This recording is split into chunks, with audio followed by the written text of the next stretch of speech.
Walt of Harvard published an article in the London Review of Books titled The Israel Lobby. The article had originally been commissioned by the Atlantic Monthly, but that American publication decided not to publish it after all. So instead, it found a home overseas. The paper's publication caused an uproar, in no small part because it shed light on what AIPAC operative Steve Rosen described as a night flower that thrives in the dark and shrivels up in the sunlight. Harvard posted the paper on its website, but removed its logo. And attacks on Mearsheimer and Walt ranged from naive, that from Noam Chomsky, to, and this will shock you, anti-Semites. The following year, their article evolved into the book, The Israel Lobby and U.S. Foreign Policy, which has since been translated into 22 languages. Professor Mearsheimer, by the way, will be signing copies of his book at 12:15 at the registration table where you signed in. I'm also particularly glad that he is joining us today because every year people ask us if he is going to be speaking at our conference. So it's been a great pleasure this year to be able to say, of course he is. Today, he will be discussing what, if anything, has changed in the decades since the Israel Lobby was published. Please join me in welcoming Professor John Mearsheimer.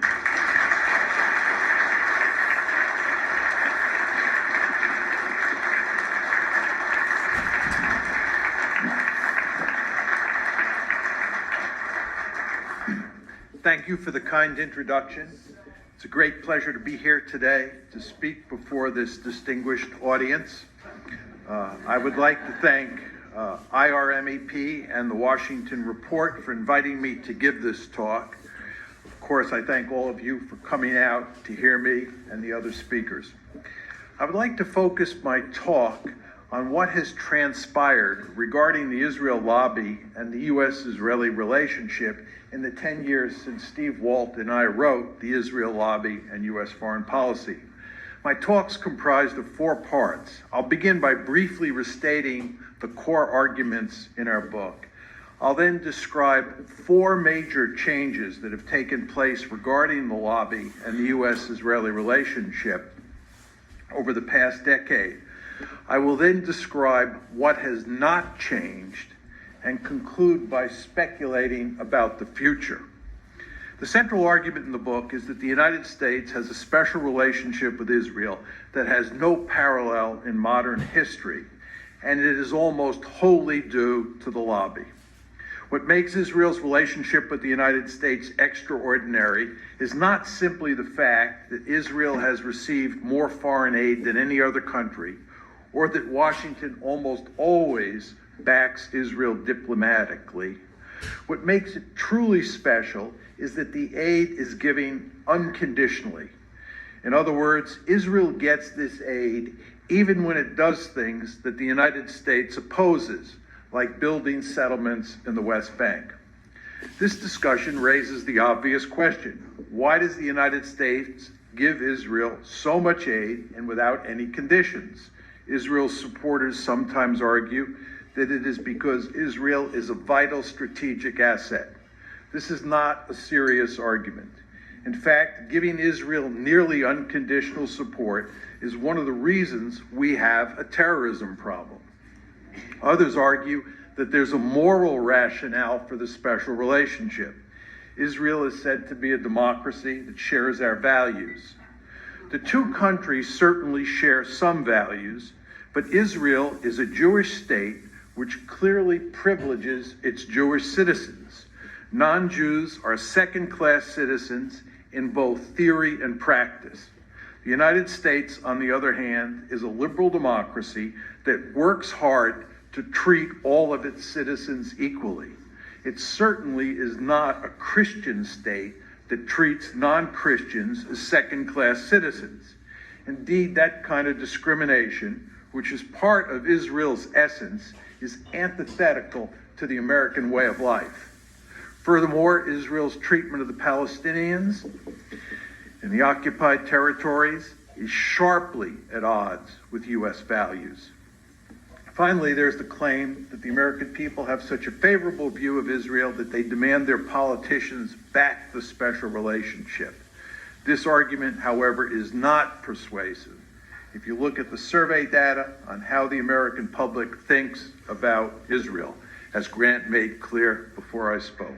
There's no question that Americans have a generally favorable image of Israel, in part because media coverage tends to be favorable. But as poll after poll shows, that support is not especially deep or wide. So what explains the special relationship if there is no strategic or moral imperative, and if most Americans do not favor it? Our answer, of course, is the lobby. What exactly is the lobby? Steve and I argue that it's a loose coalition of individuals and groups who actively work to influence U.S. foreign policy in a pro-Israel direction. It's not a centralized organization, and the groups that make up the lobby do not agree on every issue. It includes organizations like AIPAC, the Anti-Defamation League, the Conference of Presidents, the Zionist Organization of America, and Christians United for Israel, just to name a few. It also includes think tanks like YNEP and the American Enterprise Institute, and publications like the Weekly Standard and Commentary. It certainly is not a cabal or a conspiracy that quote unquote controls U.S. foreign policy. Rather, it's a powerful interest group like the NRA, the Farm Lobby, the Cuba Lobby, or the AARP. And it operates pretty much the same way those other interest groups do. Very importantly, the lobby is not synonymous with Jewish Americans. Surveys suggest that about a third of American Jews do not care that much about Israel. Others do not support the lobby's positions, and some groups that work on Israel's behalf, such as the so-called Christian Zionists, are not Jewish. In short, the lobby is defined by its political agenda, not by ethnicity or religion. Finally, we argue that the lobby has pushed policies that are in neither Israel's or America's national interests. In particular, we maintain that it would have been much better for both countries if the United States had long ago pressured Israel to stop building settlements and allow for the creation of a viable Palestinian state. But this did not happen, and it will not happen, because the lobby makes it impossible for American leaders to use the leverage at their disposal to pressure Israel. In essence, that's the story Steve and I tell. Let me now switch gears and talk about what has changed regarding Israel and the lobby since the book was first published in 2007. I think that there have been 4 noteworthy changes. First, there has been a fundamental change in how Americans think and talk about Israel, the special relationship, and the lobby. When we initially wrote our book, there was much ignorance about these subjects. And my sense is that most people who read our book, or who have read our book, thought there was a large element of truth in what we said, but that we had nevertheless exaggerated the lobby's influence. There was also a great deal of ignorance in the American body politic about Israeli policies, especially toward the Palestinians, and little understanding of the special relationship. This is hardly surprising because one of the lobby's main goals is to prevent an open conversation in the media about Israeli policy, the U.S.-Israeli relationship, and the lobby itself. It was successful for a long time, but my sense from talking to many people about these matters and from closely following the public discourse is that those days are over. For example, it's commonplace, even in the mainstream media, to talk about the lobby using just that word. And I cannot tell you how many people have said to me that if anything, Steve and I just scratched the surface in our discussion of the lobby's power and influence.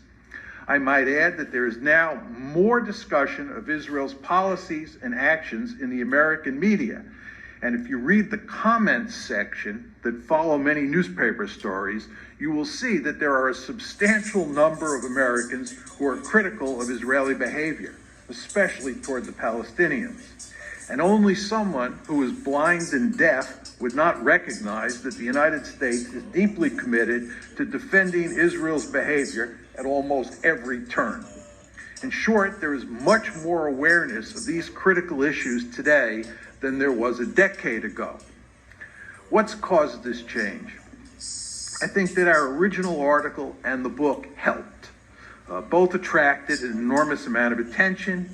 Indeed, the Lobby book made the New York Times bestseller list, and because of the internet, the article on which the book was based was widely read all over the world. But I think that ultimately our arguments would not have had much impact were it not for a number of other factors. First, the actions of Israel and the Lobby over the past decade have done much to substantiate many of the claims we made in the book. Just to take one example, consider how Israel and the Lobby responded to the Iran nuclear deal. Prime Minister Netanyahu went to extraordinary lengths to sabotage the agreement, going so far as to give a speech to a joint session of Congress on March 3rd, 2015, that not only sought to undermine the deal, but was also an indirect attack on President Obama. Of course, he was aided by AIPAC, which went all out to defeat the deal. This nasty fight between Netanyahu and the Lobby on one hand, and the Obama administration on the other hand, played out in full public view. The second factor behind the increased awareness of Israeli policy and the Lobby is the internet and social media. There are now all sorts of places on the internet one can go to for information about these subjects. The website Mondoweiss, which I am sure everyone in this room knows about, is a case in point. It posts a steady stream of stories that reveal important information about Israeli policy and the Lobby's activities, not to mention critical assessments of those matters. Mondoweiss, which is now 11 years old, had 8 million visits to its site in 2016. Of course, there are other sites that provide valuable information, like the Electronic Intifada, which is run by Ali Abu Niba, and the site for the Israeli magazine Plus 972. Another important source of information on the internet is Haaretz, the liberal Israeli newspaper, which often runs pieces that take a critical perspective on Israel as well as the Lobby. And in the age of Twitter, important pieces that appear on these sites are immediately spread around the world to huge numbers of people. These same pieces are also circulated on email lists that go to hundreds, if not thousands, of interested readers. Third, there are a host of organizations that are willing to criticize Israel and the Lobby. IRMEP is a case in point, as it has played an important role in exposing the Lobby's activities over time. There are also a number of organizations that are deeply committed to Israel, which nevertheless are willing to take Israel to task when they disapprove of its behavior. They include J Street, Jewish Voice for Peace, Americans for Peace Now, and the Israeli human rights group B'Tselem, among others. Finally, there are some important voices in the mainstream media who have taken to speaking critically about Israeli policy and the Lobby.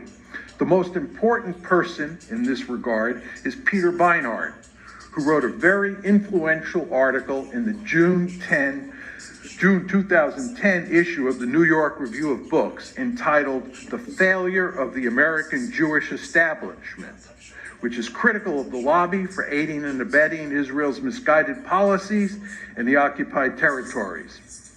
He has continued to write and speak about these matters since this article appeared.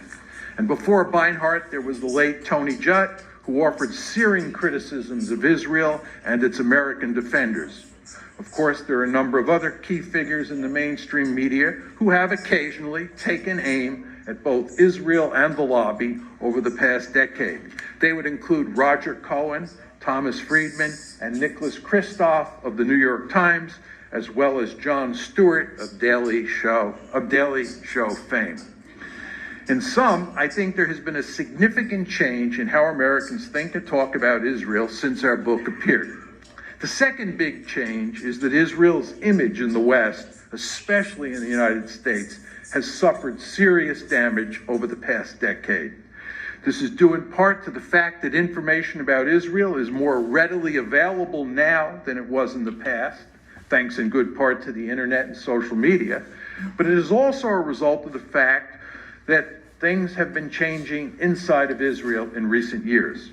For starters, the political center of gravity in Israel has been moving steadily rightward for decades, and it has now reached the point where government ministers occasionally make racist comments about Palestinians and write legislation that is directly at odds with basic liberal values. The recent legislation banning individuals who support BDS from entering Israel is the latest example of this phenomenon. All indications are that this rightward shift will continue for the foreseeable future, and Israel will become an increasingly illiberal country, even towards its own citizens. But the key stain on Israel's reputation is its brutal treatment of the Palestinians and the fact that it has become an apartheid state. Until recently, Israel and its supporters were able to maintain the fiction that there would eventually be a legitimate Palestinian state living side by side with Israel. But it is now clear that there is virtually no chance that will happen, and Greater Israel is here to stay.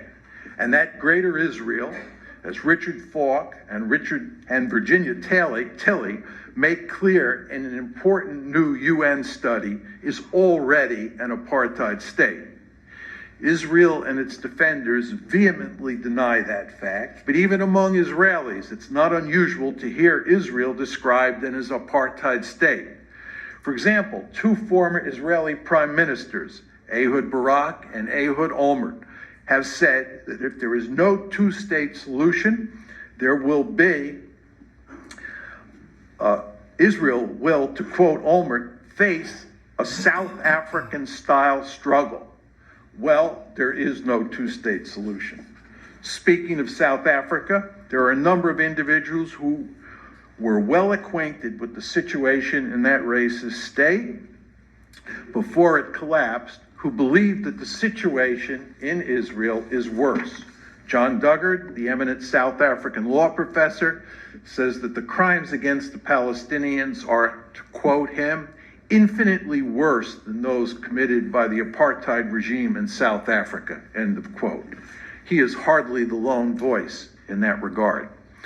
For anyone who doubts how bad life can be for the Palestinians living under Israeli control, one only has to consider what happened in Israel's three major assaults against Gaza over the past decade: Operation Cast Lead, Operation Pillar of Defense, and Operation Protective Edge. Because of time constraints, I will focus exclusively on the first of those operations, Cast Lead, which took place in the weeks before President Obama was inaugurated in 2009. Israeli forces killed about 1,400 Palestinians, of whom roughly 1,200 were civilians.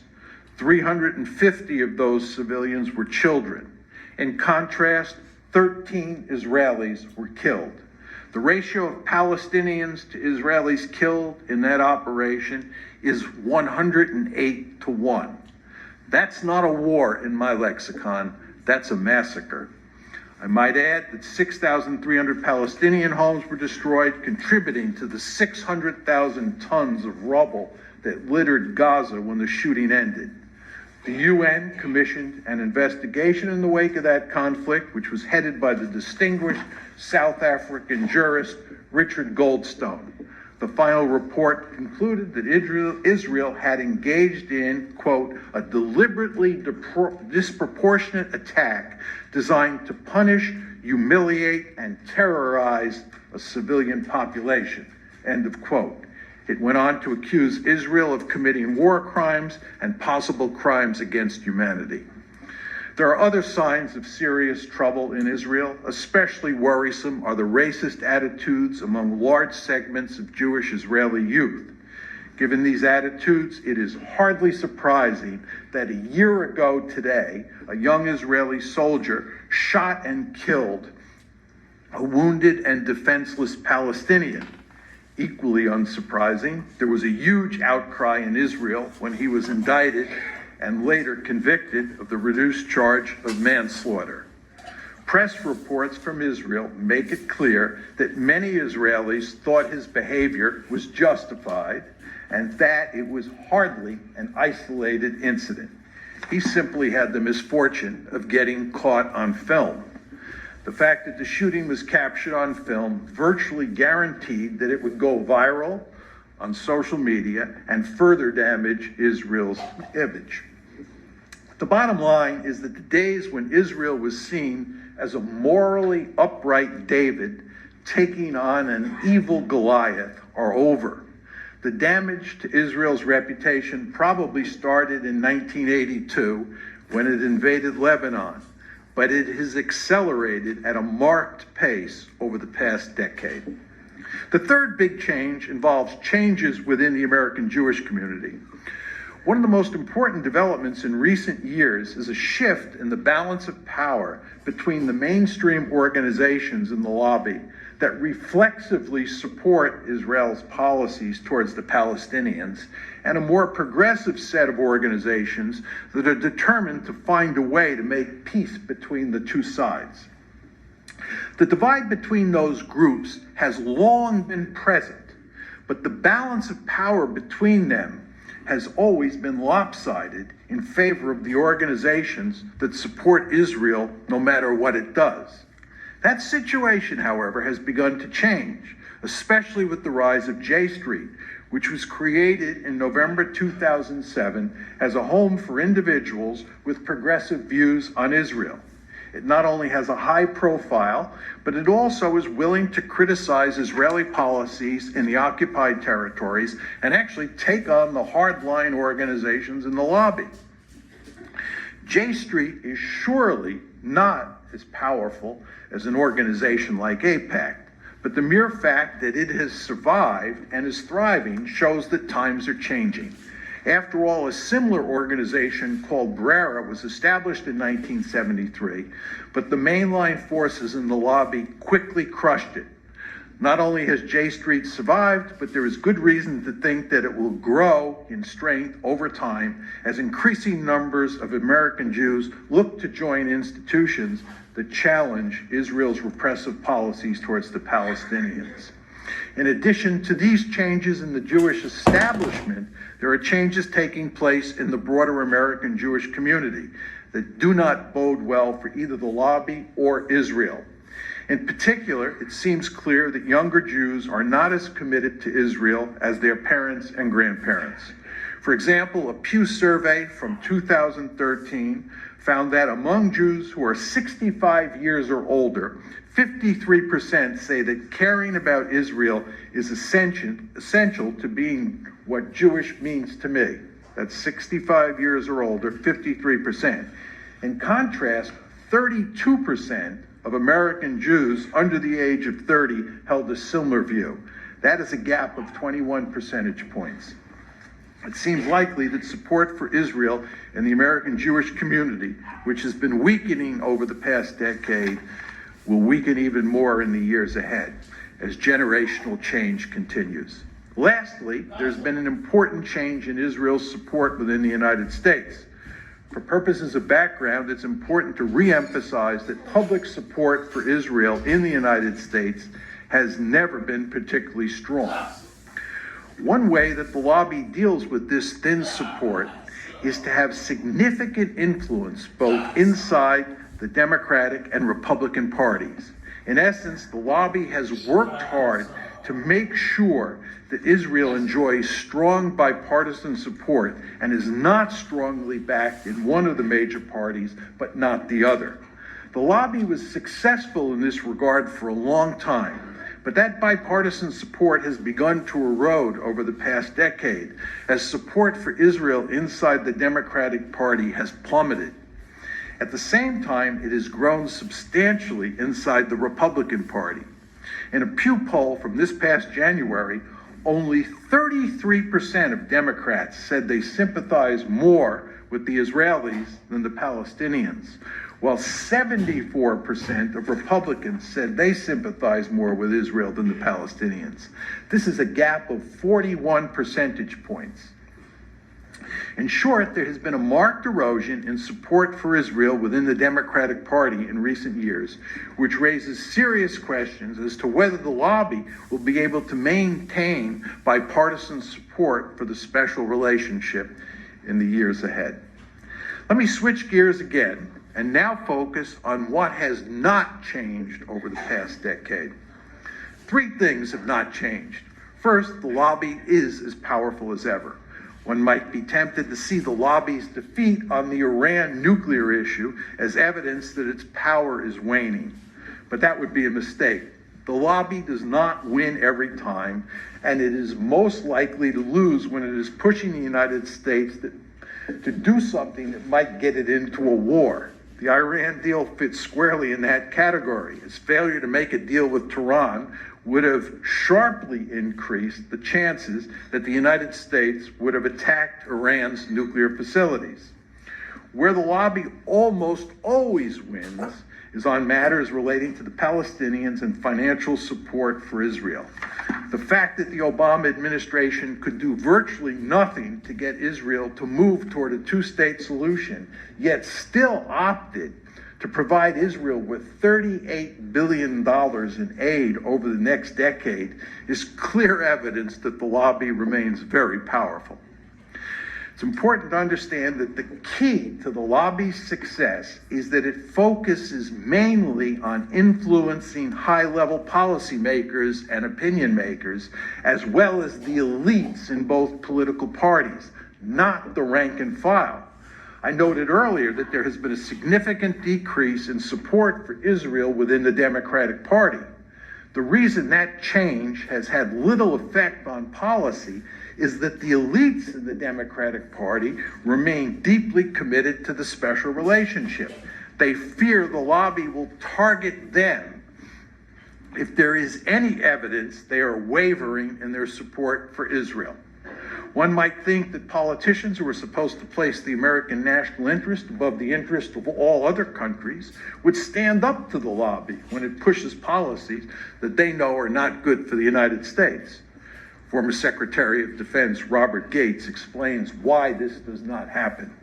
I saw most of Congress as uncivil, incompetent at fulfilling their basic constitutional responsibility, micromanagerial, parochial, hypocritical, egotistical, thin-skinned, and here are the key words, and prone to put self and re-election before country. The second big non-change is that U.S. policy toward Israel remains the same as it has been for the past decade. The special relationship, in other words, is firmly intact. Of course, this continuity is hardly surprising, given that there has been no diminishment in the power of the lobby. As many of you probably remember, there was a brief moment during the recent presidential election where it looked like candidate Trump might favor a more even-handed approach to dealing with Israel and the Palestinians. But he quickly reversed field and made it clear that he would go to great lengths to be even more pro-Israel than President Obama. Naturally, Hillary Clinton made the same pledge. Thus, there's no good reason to think that American policy toward Israel is going to change in a meaningful way anytime soon. Finally, there is hardly any sustained criticism of Israel in the American foreign policy establishment. This too is unsurprising, since the lobby is as powerful as ever, and as I emphasized, it focuses most of its attention on keeping the country's elites in line. Anyone who wants to be a serious player in the making of U.S. foreign policy understands full well that if he or she criticizes Israel, there will be a price to pay. The result is that there is no serious debate about Israel or the special relationship in Congress, the mainstream media, or prominent think tanks like the Council on Foreign Relations. This is not to deny, however, that there is an open and vigorous discussion of Israel and its relationship with the United States outside of these establishment institutions. Let me conclude by talking about where we go from here. I believe dark times are ahead for both Israel and the lobby. There's no reason to think Israel is going to move toward a two-state solution. Greater Israel is here to stay, and that state is and will remain an apartheid state. That brute fact will become increasingly clear to people all over the world, especially now that it is clear that Palestinians are not going to get a state of their own. Moreover, the Palestinians, who already comprise almost half of the population of Greater Israel, will continue to resist their oppression, which will force Israel to escalate the repressive policies that have already badly tarnished its image. The Palestinians' most potent weapon in this fight will be BDS, which is a global movement that aims to generate significant economic and political pressure on Israel that will ultimately force it to give the Palestinians equal rights. Israel and its supporters in the West view BDS as an existential threat because it not only has the potential to delegitimize Israel, but it might ultimately lead to Israel's undoing. After all, the Palestinians, if they were given equal rights, Israel would cease to be a Jewish state, as there eventually will be more Palestinians than Jews inside of Greater Israel. And there are good reasons to think that BDS might succeed, at least when it comes to delegitimizing Israel. First, it takes dead aim at apartheid, which is a morally repugnant political system that is universally condemned. Apartheid South Africa eventually disappeared. Why should Israel be any different? Second, the call to give the Palestinians equal rights is fully consistent with basic Western values. It's a demand that will surely resonate in Western Europe and the United States, causing all sorts of problems for Israel and its supporters. Of course, Israel and its supporters are counting on the lobby to stymie BDS. Over time, however, that will become an increasingly difficult task, simply because there is no good defense for apartheid, which is a reprehensible political system. Nevertheless, the lobby is extraordinarily powerful, and it will go to enormous lengths to protect Israel at every turn. It's difficult to say where this conflict will lead in the decades ahead. Many Israelis will surely be interested in expelling the Palestinians from Greater Israel if they have the opportunity, thereby eliminating the need for apartheid.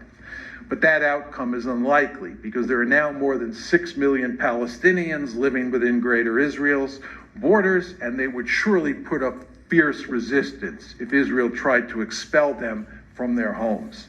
Moreover, massive ethnic cleansing would be an enormous and everlasting stain on Israel's reputation. It's more likely that Israel will simply remain an apartheid state and with the help of the lobby, just hunker down and accept the fact that most of the world considers it a pariah state. Finally, there's the possibility that BDS will carry the day and Greater Israel will become a legitimate liberal democracy. If that were to happen, which is not likely, it would undoubtedly come after much bloodshed, as most Israeli Jews would fervently oppose this outcome, since it would mean the end of the Zionist dream. Again, it's hard to say which one of these outcomes will carry the day. It will probably take another 20 or 30 years before we understand how this conflict will ultimately be resolved, or maybe not resolved. Regardless of the outcome, I am deeply sad to say that the decades ahead promise abundant trouble for Israel and especially for the Palestinians. And the United States will not be spared either, simply because the lobby will be working overtime to protect Israel and preserve the special relationship, which is likely to harm America's intellectual life as well as its politics. Thank you.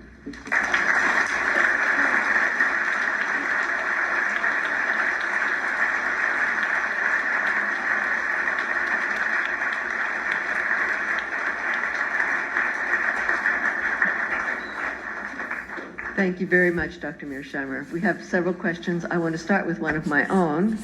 When you talk about the deteriorating image in the United States, do you think that's because people think it's because Israel has a right-wing government, and if it didn't have a right-wing government, these things wouldn't be happening? Well, I think at a very general level, the deteriorating image is due to two factors. One is exposure because of alternative media, and number two, because of what's happening inside Israel. And I think that in part that is what's happening inside Israel is that the politicians who now are beginning to dominate the discourse that's there are unattractive from a liberal American point of view. And since the vast majority of American Jews are liberal, they are deeply bothered by what these politicians are saying. But I think that's not the key. I think the key is it is becoming increasingly apparent that Israel is an apartheid state, and that Israel's treatment of the Palestinians is simply unacceptable to large numbers of people. And my argument is that as time goes by, that will be more and more the case. Okay. So now we'll get to some questions from the audience. Here are two related ones, I think. Your 2006 book largely attributed the U.S. decision to invade Iraq to the Israel lobby, but many of the neoconservative policymakers involved in that decision were not particularly loyal to Israel, including Donald Rumsfeld. What is the evidence that the lobby was the primary cause? And another question, to what extent would you say that the Israel lobby was responsible for the attacks on various Middle East countries such as Iraq? Okay, with regard to the Iraq War, our basic argument was that, of course, George Bush and Vice President Cheney had to be in favor of the war and for it to happen, and that neither one of them is part of the Israel lobby. Our argument in the book, and of course in the article as well, is that the lobby was deeply interested in getting Iraq and taking Saddam Hussein down for a long time before the actual invasion on March 19th, 2003. And the lobby, and here we're talking especially about the neoconservatives, were pushing very hard for a war against Iraq. And in the wake of what looked like a stunning military victory in Afghanistan in the fall of 2001, we came to the conclusion, falsely of course, that we had the magic formula for taking down regimes and getting out of town quickly so that we could march on to the next target. This is what the Bush Doctrine was all about. So what you had in 2002 and early 2003 was a situation where we thought we could win a quick and easy victory in Iraq, point number one. And number two, you had this group of neoconservatives who were deeply committed to taking down Saddam Hussein, who had a huge amount of influence in the media and in the Bush administration, who pushed very hard. And therefore, we argue they were the main driving force. But there's no question that they alone could not have made the war happen. They needed President Bush and Vice President Cheney and Secretary of Defense Rumsfeld. And they all went along because they basically bought the neoconservative arguments, which were, of course, not simply couched in terms of doing something that was good for Israel, right? They bought the argument, and they thought that we could go in and win in quick and decisive victory.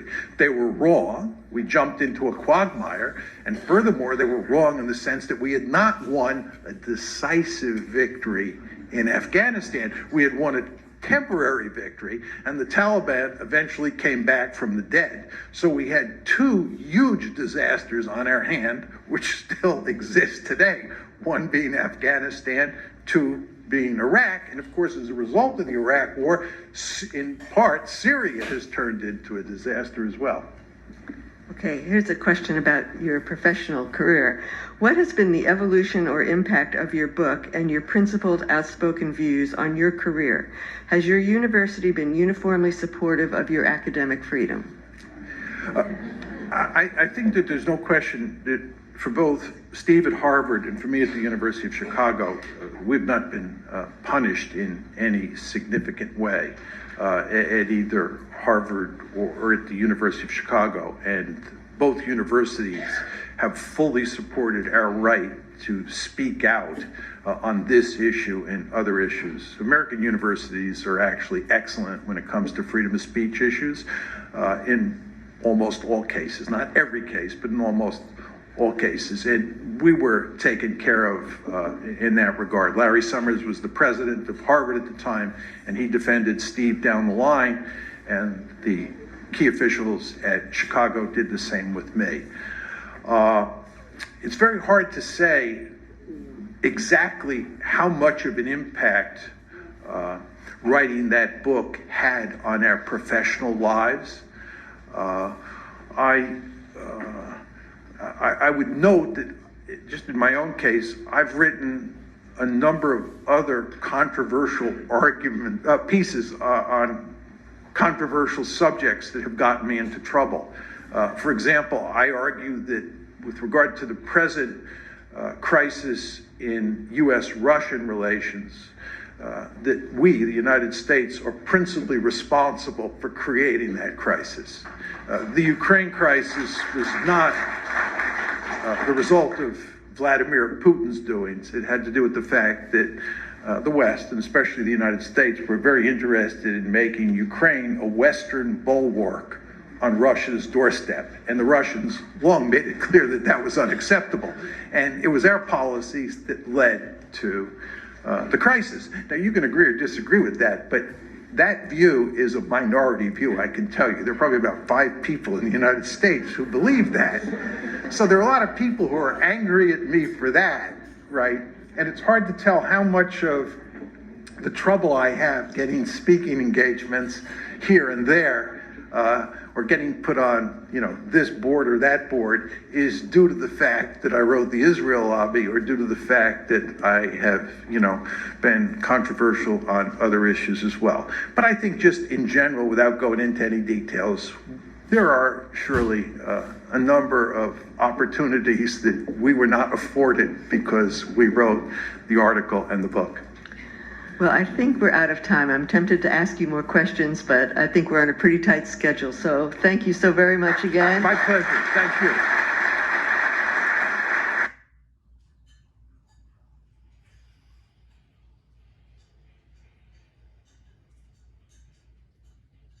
About these policies not being in Israel's interest, because we recognize that many Americans do have a strong attachment to Israel. And as an immigrant society, as John alluded to a while back, many Americans have attachments to other countries in addition to the United States. Doesn't mean they're disloyal. It just means that for various different reasons, they also feel strongly about some other country. And that's perfectly fine. It's perfectly fine to manifest that kind of an attachment in politics.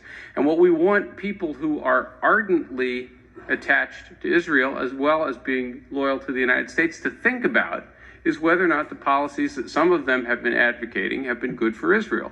All right, we can make the arguments that they've not been good for us, but we also believe that they've not been good for Israel as well. And we want to plant that thought in people's minds and, again, make that part of the conversation as well. On the question of American support for Israel, I think it ought to be conditional on Israeli politics. They don't need the support nearly as much as they might once have needed it. One could argue how much it was ever needed, but as I indicated in my remarks, Israel is now a relatively prosperous country, and it will be even more prosperous once it has a final peace settlement with the Palestinians and with the rest of its neighbors. So it no longer, I think, needs the $3 to $4 billion a year that it gets as aid from the American taxpayer, and I would like to see that gradually decline, not cut it off instantly, but I would like to see it gradually decline over a period of years as part of, again, a final peace settlement there.